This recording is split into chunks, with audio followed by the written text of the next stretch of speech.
వచ్చినప్పుడు అధిక వర్షాల వల్ల మనం కొన్ని పోషకాలు కూడా అందించాల్సిన ఆవశ్యకత ఉంటుంది కాబట్టి మనము పైనుంచి మనం 19 కానీ మల్టీకే కానీ అంటే పొటాషియం నైట్రేటు అలాగే 317 కూడా మనం ఎకరానికి 2 కేజీలు మనం స్ప్రే చేసుకోవచ్చు. దీంతో పాటుగా మనం నాఫ్థలిన్ ఎసిటిక్ యాసిడ్ అంటే ప్లానఫిక్స్ అనే పేరుతో మార్కెట్లో దొరుకుతుంది. దానిని 1 లీటర్ నీటికి 0.25 అంటే 4 లీటర్స్కి 1 ml మల్టీకేతో కలుపుకొని కనుక మనం స్ప్రే చేసుకున్నట్లయితే మనకి ముఖ్యంగా ఈ అధిక వర్షాల వల్ల గూడ రావటం లేత పిందెలు రావటం జరుగుతుంది కాబట్టి వాటిని మనం సమర్థవంతంగా అరికట్టవచ్చు.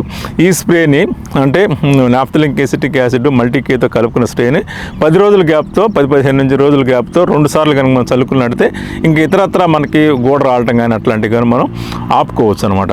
ఇప్పుడు మనకి గులాబీ రంగు పురుగు ఉధృతి ఎట్లాగూ ఉంది, దాన్ని మనం కంట్రోల్ చేసుకోవడానికి రైతు సోదరులందరికీ తెలిసిందే. మనకి ఫెరోమోన్ ట్రాప్లు పెట్టుకొని ఆల్రెడీ ఇంకా దాని టైం కూడా అయిపోయింది, కానీ దాన్ని కంట్రోల్ చేసుకునే భాగంగా మనం సింథటిక్ పైథ్రాయిడ్స్ని మనం వాడుకోవచ్చు. లాంబ్డా సైహైలెత్ర్ అనే మందుని 1 ml per లీటర్కి వాడుకోవచ్చు. ఇప్పుడు మనం ఇప్పుడు ప్రత్యేకంగా ఈ తుఫాన్ తర్వాత మనం గమనించడం లద్దె పురుగు యొక్క ఉధృతి ఎక్కువ అవుతున్నట్టు మనకు తెలుస్తుంది అనమాట.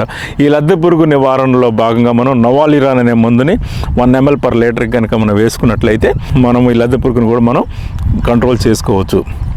ఈ విధంగా రైతు సోదరులు ముఖ్యంగా తెగుళ్లను అరికట్టడం అలాగే పురుగులను అరికట్టుకొని పోషకాలు కనుక అందించుకున్నట్లయితే మనకి రైతు సోదరులు మనకి అధిక దిగుబడులు పొందడానికి అవకాశం ఉంది.